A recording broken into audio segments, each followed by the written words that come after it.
Hi guys, my name is Christine, and today I'm talking about how to accept yourself fully.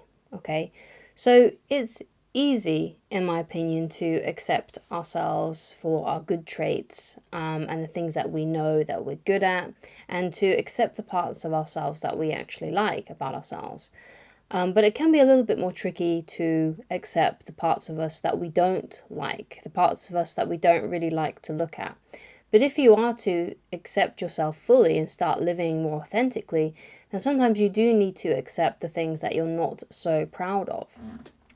But the thing is with this, okay, is that you don't need to accept the bad things and just accept them and not change them. You can still change the things about yourself that you are not happy with, that you don't like, okay? So, for example, let's say you look in a mirror and you see that you're overweight. That's something that you can change, but you need to accept first that you have got yourself into that position and that you're not as healthy as you could be. You need to accept that about yourself, okay? So you need to take responsibility for pretty much everything about who you are and your current life situation, right? So even if for whatever reason it could be someone else's fault that you're in a certain position, like perhaps you got hurt by them in some way, but you have to take responsibility of how you're going to move forward from that event. Because I know a lot of people have had events in their lives, had things happen to them that have been very traumatic, myself included. But it's what you do after those points that are fully your responsibility. You can't change what happened to you, but you can move forward and decide to move forward and decide to start getting help for it or get over it or to change yourself in some way. The future is always your responsibility, okay? And how you react to things, it's always your responsibility, okay? So you have to take responsibility for everything in your life, including all of the things that you don't like about yourself, all the things that you didn't like that happened to you, okay? It doesn't mean that you're to blame and you deserve punishment for those things. It just means that you know that you need to actually take responsibility for the current moment and help yourself move on, okay? So whether it is something small, like you're not happy with the way that you look, that's something that you can take responsibility for. That is something that you can 100% change. Now, of course, we can't change, everything about the way that we look, right? We can't change everything, but we can improve a lot of things in our life. Like we can always get fitter, we can always have more muscle, we can always have a good haircut, things like that. Those are things that are totally in our control. Okay, so that's the first step to accepting yourself fully, taking responsibility for where you are now and for the things that have happened to you in the past, and deciding that you're going to move on and you're going to get better. That is 100% in your control. Okay, so another thing that is important to remember is that, if you look back on your life and you're not happy with the things that you've done, right, if there's some things, some areas of your life where you have regret, which we all do, right, so it's okay to have regrets. But what you got to remember is that you did the best that you could at the time, okay? So, for example, for me, that I look back on certain areas of my life, especially when I was a lot younger and I would drink too much, do things like that, things that young people do. And I have a lot of regret for those events and those things that I did, right? But at the time, it felt like a good idea. I thought that was what, I just thought that was a good idea to do. Right, and obviously hindsight being 2020, it's looking back on it when you're older, it can seem really embarrassing. But the thing is that it happened, right, and you did the best that you could at the time. Okay, so getting to that stage where you look back on these certain things that have happened to you and say to yourself, you know what, I did the best that I could. It doesn't mean that you can carry on behaving that way or you carry on doing things that you regret doing. Obviously, change your behavior. But it doesn't mean that you should beat yourself up about it, because you did the best that you could at the time. Okay? So another thing that can really help is just to be you. Be yourself, right? No matter what other people think of you. Okay? So, for example, right, for me, when I was a lot younger, I pretended that I liked a lot of different bands to fit in with people. So I would meet a new friend and they would say, oh, I really like this band. And then I'd be like, oh, yeah, I really love that band too. Even though it was a complete lie and maybe I have never even heard of that band. But I just was so desperate for friends and for people to like me. I would make their likes my likes so I could fit in. right? And that's something that I learned to stop doing. A good example in the 6 pillars of self-esteem, by I think it's Nathaniel Branden.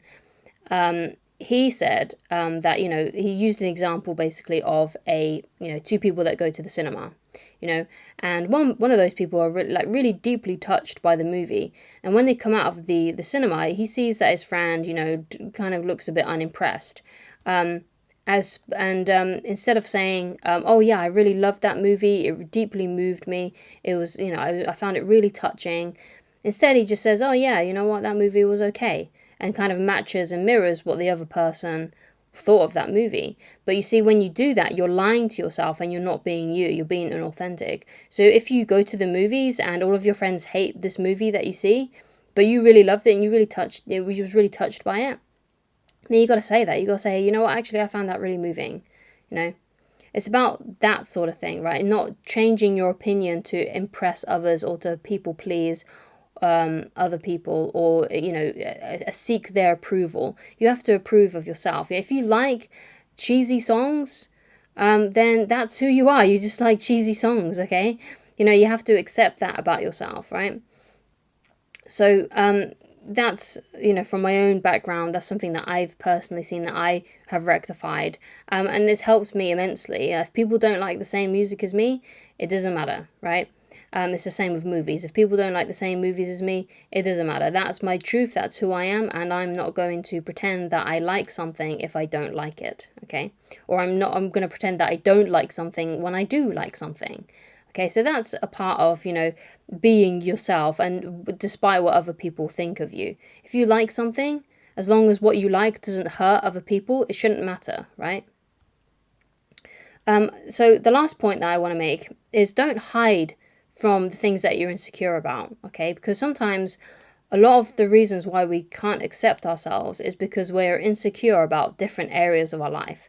But if you start to accept those parts of yourself and you start to fix those insecurities, right? Because if you do have an insecurity, don't hide it, right? Try to work on it, try to get better from it, right? So then when that insecurity arises, you'll feel a lot better and you'll be able to handle it a lot more. So a good example of this might be like public speaking, okay? So let's say you're not good at public speaking, you would rather, I don't know, like put pins in your eyes than stand up in front of a bunch of people and give a speech about something. But let's say that kind of comes with your job, like maybe at some point you may have to do a presentation or something, right? Then get good at that. So when that opportunity does arise and that the time to speak publicly happens, if you've worked on it and you've got better at it, then you won't be so insecure. You may still feel nervous. I'm not saying that you won't feel nervous, but you may at least feel a lot better about it, right? You may be able to actually do it and not feel like you're going to fall through the floor or something. Or feel completely exposed. There are plenty of books on public speaking. I'm sure there's plenty of videos that you can watch on how to be a better public speaker on YouTube as well. And obviously the best way to get better at public speaking is to actually practice it, right? So you kind of got to use that for all kind of insecurities that you may have. Like, how can I improve upon this? How can I feel less insecure about this? Okay, and that can really deeply help you. So for example, I'm not great really at sitting here and talking to a camera. I've practiced it a lot, right? So that's probably why you may think that that's crazy, or maybe you're watching this and you think, oh yeah, you do seem kind of rubbish at sitting there and talking to a camera. Obviously it's open to interpretation, but I when I make videos like this, like I sweat, I'm nervous. It's sometimes I get, I blank out and I can't think of what I'm going to say next. And it's really difficult for me. This is not something that comes naturally to me, but it is something that I had insecurity about, and sometimes I do still feel insecure in front of the camera. But it's something that I'm working on because it's something that I really want to do, right? And because it's an insecurity and I'm working on it, each time I practice it, each time I do it, I feel more confident and I'm more capable of doing it, you see. Okay, so that's something else to think about as well. Like, you can practice these things that you're insecure about, especially if it is something to do with like an action, for example, like public speaking or something like that. Okay, so work on these insecurities, work on the things that you're not good at. So if you do have to do something that you feel like you're not good at least you've practiced it so you can do a little bit better than you would have done otherwise. Okay, So that will help you make you a more better, well-rounded person as well, if you work on those things that you're not very good at. Now, of course, as well, you need to keep in mind that these things have to be related to something that you know you need to do. Obviously, if you're insecure about being a good mathematician, but what you do requires no mathematics whatsoever, and if you do have to do mathematics for whatever reason, you can use a calculator, then obviously you don't need to work on that if that's not important to your life path, if it's not important for your career or other things in your life. Okay, if that's not important to you and you don't need it, then it doesn't matter if you're not that great at it. Okay, especially if you can use a calculator for most things, right? So obviously the things that you need to work on need to be related to what's important in your life and what you're actually going to use and what you're actually going to do. Okay, so thank you so much for watching. If you'd like to get in touch with me personally and you'd like coaching with me, then please go to www.christineloveridge.com. Thank you so much for watching, and I shall talk to you again very soon. Goodbye.